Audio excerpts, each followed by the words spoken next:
Harish, the best academy. Hi friends, welcome to Harish academy. ఈరోజు November 18th 2023కి సంబంధించి వార్తలు నిలిచిన జాతీయ, అంతర్జాతీయ, రాష్ట్రీయ అంశాల గురించి, వార్తలు నిలిచిన వ్యక్తులు, అవార్డులు, పుస్తకాలు, మరి క్రీడా సంబంధిత సమాచారం, ఒక్కొక్క అంశాన్ని వివరంగా తెలుసుకుందాం.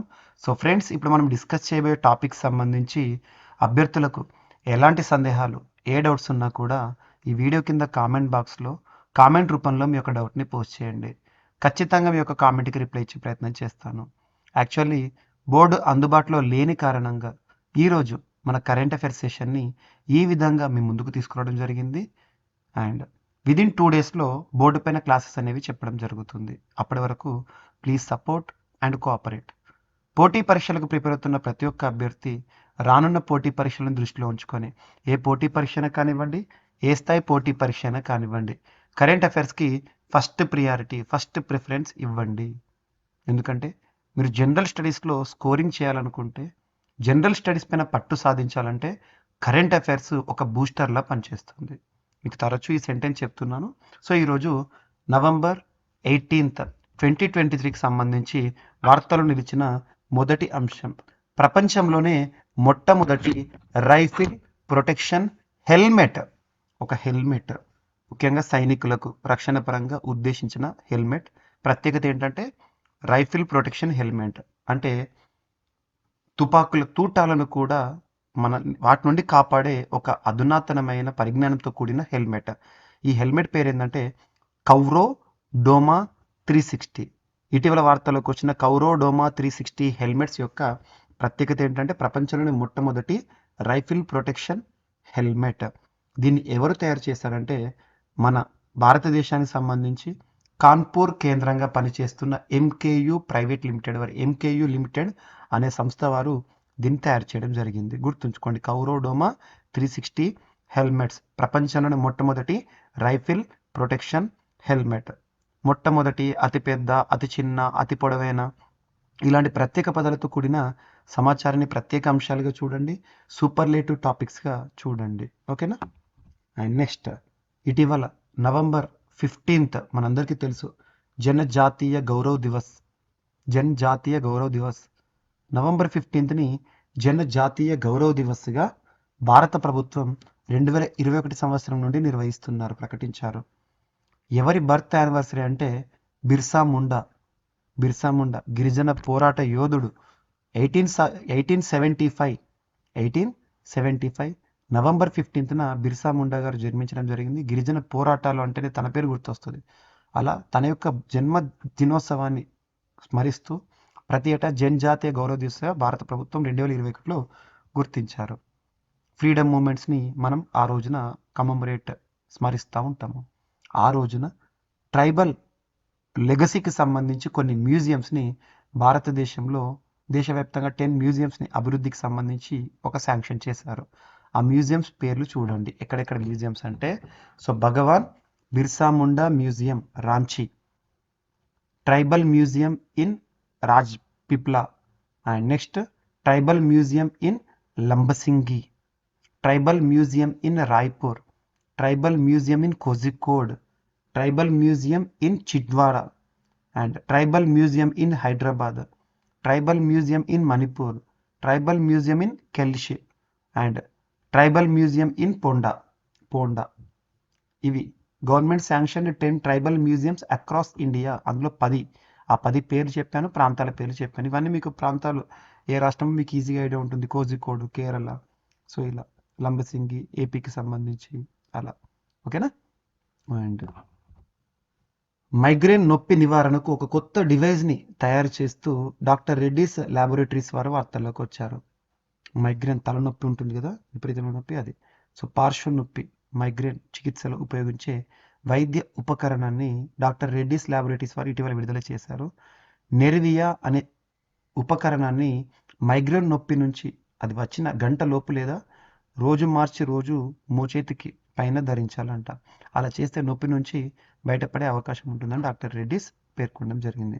దీనిలో మందు ఏమీ ఉండదు. రోజు మందులు వాడే పని లేకుండా దీర్ఘకాలిక వ్యాధుల నుంచి కోలుకునే అవకాశం ఇటువంటి ఉపకరణాల వల్ల లభిస్తుందని చెప్పారు. దీనికి అమెరికా ఔషధ నియంత్రణ సంస్థ యుఎస్ఎఫ్డిఏ అనుమతి ఉందంట. So very very important. ఇటువంటి మీరు సైన్స్ అండ్ టెక్నాలజీలో చూడండి. నెరివియా మైగ్రేన్ నుండి ఉపశమనం కోసం. అండ్ మూడవ అతిపెద్ద ఆర్థిక వ్యవస్థగా భారతదేశం వార్తల్లోకి వచ్చింది. అండ్ ఇంకోటి ఏంటంటే ఎకానమీలో అప్డేట్స్ కానీ, పాలిటీలో అప్డేట్స్ కానీ, హిస్టరీలో అప్డేట్స్ కానీ, జాగ్రఫీ, ఎస్ఎన్టీ, ఎన్వైర్న్మెంట్, ఇలా ప్రతి సబ్జెక్ట్లో అప్డేట్స్ అనేవి చూస్తున్నాం మనం. కరెంట్ అఫైర్స్లో ఒక సింగిల్ సబ్జెక్ట్లో డీల్ చేయట్లేదు, అన్ని సబ్జెక్ట్లో వస్తున్న అప్డేటెడ్ ఇన్ఫర్మేషన్గా చూస్తున్నాం. అలాంటి అప్డేట్స్ని కనుక పరిశీలిస్తే రీసెంట్గా ఇండియన్ ఎకానమీకి సంబంధించిన మరియు ఎకానమీకి సంబంధించి చాలా అప్డేట్స్ చూసాం. ఫిన్టెక్ స్టార్ట్ కంపెనీల్లో, ఫిన్టెక్ యూనికాన్ స్టార్టప్స్లో ప్రపంచంలో భారతదేశం 3వ స్థానంలో ఉందని, అండ్ యూనికాన్ స్టార్టప్స్లో 3వ స్థానంలో ఉందని, ఇండియాస్ గ్రోత్ ఎస్టిమేట్స్ అని చెప్పేసి ఫిచ్ రేటింగ్స్ వారు, మూడీస్ రేటింగ్స్ వారు ఏ విధంగా అంచనా వేస్తున్నారని, దాంతోపాటు రీసెంట్గా భారతదేశానికి సంబంధించి ఎకానమీకి సంబంధించి బ్యాడ్ బ్యాంక్స్ అనే కాన్సెప్ట్ కానీ, నాబార్డ్ కానివ్వండి, ఏడిబి రుణాలు కానీ, ఇవన్నీ మరి నీతి ఆయోగ్ నివేదికల గురించి కానీ చూస్తున్నాం. ఇక్కడ చూడండి, 3వ అతిపెద్ద ఆర్థిక వ్యవస్థగా భారతదేశం నిలవబోతుందంట. 2027 సంవత్సరం వరకల్లా అది సాధ్యమవుతుందని ఆర్థిక వ్యవహారాల శాఖ మంత్రి నిర్మలా సీతారామన్ గారు చెప్పారు.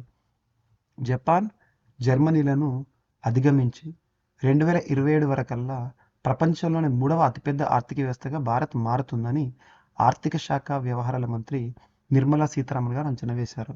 గత బుధవారం నాడు ఇండో పసిఫిక్ రీజనల్ డైలాగ్ కార్యక్రమంలో ఆమె మాట్లాడుతూ, అంతర్జాతీయ అనిశ్చితులు ఉన్నా కూడా ప్రధాన ఆర్థిక వ్యవస్థలో అత్యధిక వృద్ధిని భారత్ ఈ ఏడాది నమోదు చేస్తుందని భావిస్తున్నారు.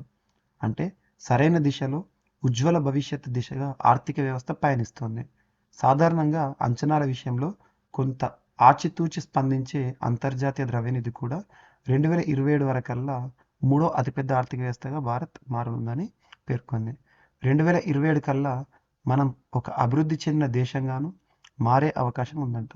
భారత్లో 9 రాష్ట్రాలు, 4 కేంద్రపాలిత ప్రాంతాలు తీరం వెంటే ఉన్నాయి. అండ్ 9 రాష్ట్రాలు మీకు తెలుసు: గుజరాత్, గోవా, మహారాష్ట్ర, కర్ణాటక, కేరళ, తమిళనాడు, ఆంధ్రప్రదేశ్, ఒడిశా, వెస్ట్ బెంగాల్. అలా. అండ్ కేంద్రపాలిత ప్రాంతాలు అంటే అండమాన్ నికోబారు, లక్షద్వీప్స్, దయ్యు, దమన్, దాద్రా నగర్ హవేలీ, పుదుచ్చేరి, ఇలా. ఓకేనా. వీటిల్లో 12 ప్రధాన, 200 ప్రధానేతర పోర్టల్ కూడా ఉన్నాయంట. అంతర్జాతీయ దేశీయ వాణిజ్యానికి అవసరమైన భారీ నెట్వర్క్ కూడా ఉంటుంది. అయితే జీడిపిలో నీలి ఆర్థిక వ్యవస్థ 4% ఉందంట. సో ఏం లేదు, 3వ అతిపెద్ద ఆర్థిక వ్యవస్థ భారత్ నిలబడి ఉంది అని ఏ సంవత్సరం వరకల్లా నిర్మలా సీతారామన్ గారు చెప్పారంటే 2027. ఇవి ఎస్టిమేట్స్. అండ్ వార్తలు నిలిచిన కొత్త జీవులు, కొత్త చాప జాతులు వార్తల్లోకి వచ్చినాయి. ఎగ్జామినేషన్లో న్యూ స్పీసీస్ ఇన్ న్యూస్ గురించి అడుగుతారు. సైంటిఫిక్ నేమ్స్ చూడాలి, ఎవరు కనుగొన్నారు, ఎక్కడ కనుగొన్నారు. Researchers at ICAR, Indian council of agriculture research పరిధిలో పనిచేస్తున్న central marine fisheries research institute వారు ఇటీవల 2 కొత్త చేప జాతులను కనుగొన్నారు. ఆ చేప జాతులు ఏవైతే ఉంటాయో వాటిని ఒకసారి పేర్లు చూడండి, సైంటిఫిక్ నేమ్స్. సో ఒకటి స్పారో సీర్ ఫిష్, అరేబియన్ సారో ఫీర్ ఫిష్. దాని పేరు ఏంటంటే స్కాంబరామరస్ అవిరోస్ట్రస్. అండ్ ఇది కొత్త జాతి. దాంతోపాటు ఇంకొకటి రసల్స్ స్పాటెడ్ సీర్ ఫిష్ ఏంటంటే స్కాంబరామరస్ లియోపార్డస్. 2 కొత్త చేప జాతులు. ఇక్కడ సైంటిఫిక్ నేమ్ ఇచ్చి ఇటీవల వార్తలకు వచ్చిన కప్పన, పామ, కోతియ, చేపల ఇలా అడుగుతారు.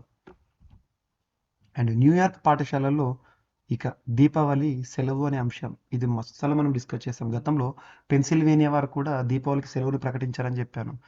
సో భారతీయ సంస్కృతిలో ఇంపార్టెంట్ దీపావళి, దానికి సెలవు అమెరికాలోని న్యూయార్క్ రాష్ట్ర ప్రభుత్వం హిందువులకు తీపి కబురు అందించింది.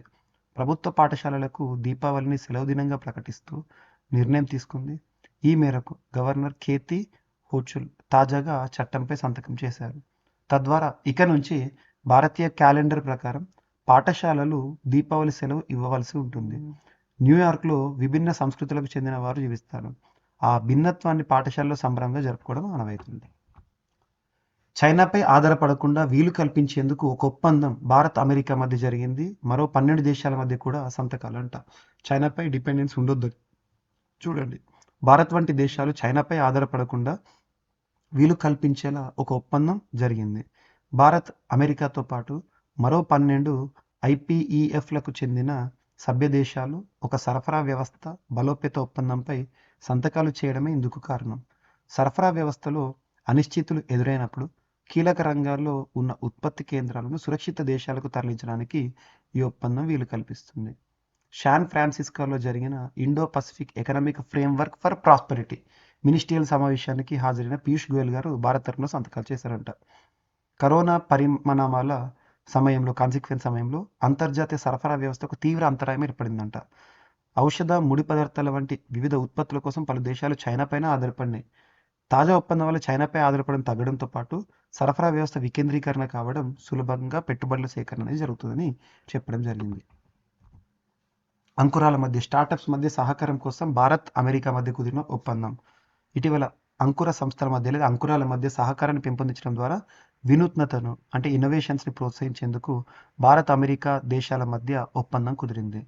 నియంత్రణపరమైన ఇబ్బందులు, ఎంటర్ప్రెన్యూర్ల నిధుల సమీకరణకు ఉత్తమ విధానాలు వంటివి ఈ ఒప్పందం ద్వారా సరళతరం కావచ్చని తెలుస్తోంది. శాన్ ఫ్రాన్సిస్కోలో ఇందుకు సంబంధించిన అవగాహన ఒప్పందంపై కేంద్ర వాణిజ్య పరిశ్రమల శాఖ మంత్రి పీయూష్ గోయల్ గారి సమక్షంలో సంతకాలు జరిగాయి. పరిశ్రమ రౌండ్ టేబుల్ సమావేశంలో ఎంఓయూపై సంతకాలు జరిగాయంట. భారతీయ పరిశ్రమలోని ముఖ్య సంస్థలు, సిఇఓలు అందరూ ఇందులో పాల్గొన్నారు. నివేదిక వార్తలు నిలిచిన ఒక రిపోర్ట్, అందులోనూ నీతి ఆయోగ్ వారు చెప్పిన అంశాలు ఇంపార్టెంట్. దేశంలో ఉపాధ్యాయ ఖాళీలు 10 లక్షలు ఉన్నాయంట. నీతి ఆయోగ్ చెప్తున్నారు. భారతదేశంలో ప్రణాళిక సంఘం స్థానంలో 2015 జనవరి 1 నుండి అమల్లోకి వచ్చింది నీతి Aayog, national institution for transforming India. దేశంలోని అన్ని రాష్ట్రాల్లో దాదాపు 10 లక్షలకు పైగా ఉపాధ్యాయ పోస్టులు ఖాళీగా ఉన్నాయని నీతి ఆయోగ్ తాజాగా విడుదల చేసిన సాత్ sustainable action for transforming human capital నివేదిక తెలిపింది. రాష్ట్రాలలో 30 నుంచి 50% వరకు ఈ పోస్టులు ఖాళీగా ఉండడంపై ఆందోళన వ్యక్తం చేసింది.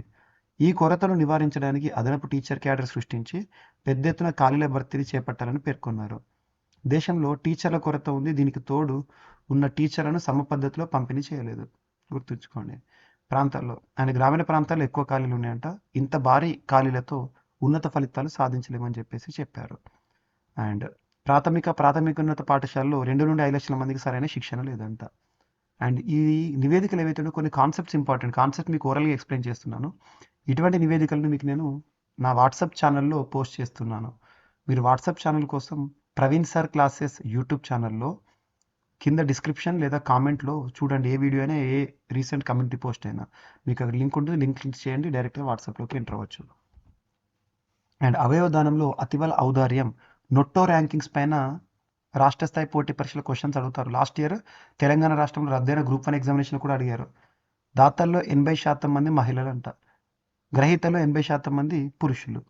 అవయవదానంలో మహిళలు తమ కుటుంబ సభ్యుల పట్ల అంతులేని ఔదార్యం చూపుతున్నారంట. భర్త, తల్లిదండ్రులు తమ పిల్లలకు అవయవదానం చేయడానికి వెనుకాడటం లేదు.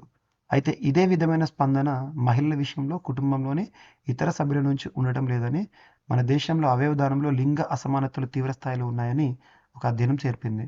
నొట్టో ఫుల్ ఫామ్ ఏంటి? National organ tissue transplant organisation.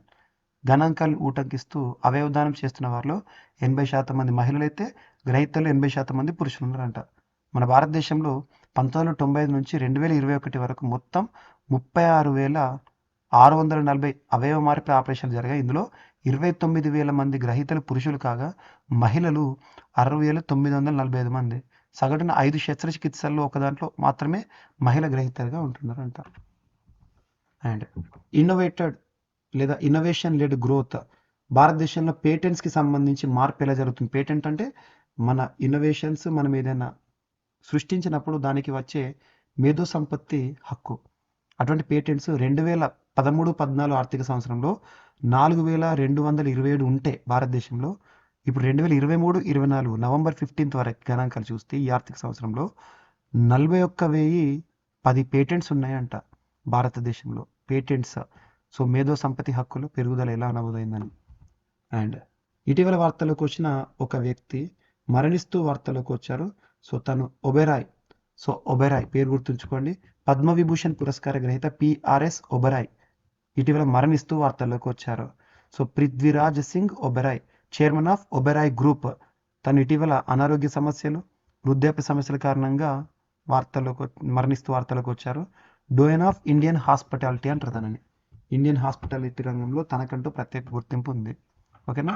ఇవి ఫ్రెండ్స్ ఈరోజు వార్తల్లో ఇచ్చిన అంశాలు. ఒకసారి ర్యాపిడ్గా చూస్తే, ప్రపంచంలోని మొట్టమొదటి ఒక ప్రత్యేకమైన helmet, world's first ever uniform 5 zone rifle related ballistic helmet. And భారతదేశంలోని గిరిజన మ్యూజియంలు 10 శాంక్షన్ ఎక్కడెక్కడ అనేది. మైగ్రేన్ నొప్పి నివారణకు కొత్త డివైజు డాక్టర్ రెడ్డిస్ ల్యాబొరేటరీ. 2027 వరకల్లా భారత ఆర్థిక వ్యవస్థ ప్రపంచంలో 3వ అతిపెద్ద ఆర్థిక వ్యవస్థగా మారుతుందని చెప్పారు. వార్తలు ఇచ్చిన 2 కొత్త చేప జాతులు. న్యూయార్క్ పాఠశాలలో ఇక దీపావళికి సెలవు అనే అంశము. చైనాపై ఆధారపడకుండా వీలు కల్పించే ఒప్పందం. భారత్, అమెరికా సహా మరో 12 దేశాల మధ్య ఒప్పంద సంతకాలు. అంకురాల మధ్య స్టార్టప్ల మధ్య సహకారం కోసం అమెరికా, భారత్ మధ్య ఒప్పందం. దేశంలో ఉపాధ్యాయ ఖాళీలు 10 లక్షలు ఉన్నాయని, అదనపు టీచర్ క్యాడర్ సృష్టించాలని నీతి ఆయోగ్ వారు ఇటీవల విడుదల చేసిన sustainable action for transforming human capital అనే నివేదిక. అవయవదానంలో భారతదేశంలో అతివలే ముందు స్థానంలో ఉన్నారంట. 80% మంది దాతలు మహిళలైతే గ్రహీతలు 80% పురుషులంట. ఇండియాలో పేటెంట్స్ ఎలా పెరుగుతూ వస్తున్నాయని చెప్పేసి. And doyen of Indian hospitality PRS Oberoi గారు మరణిస్తూ వార్తల్లోకి వచ్చారు. సో ఇవి ఫ్రెండ్స్ ఈరోజు వార్తలు నిలిచిన అంశాలు. మిస్లెనియస్ అంశాలను మిగిలిపోతే రేపటి క్లాస్లో జోడించి మరొకసారి నేర్చుకుందాం. రేపు కలుద్దాం. Thank you.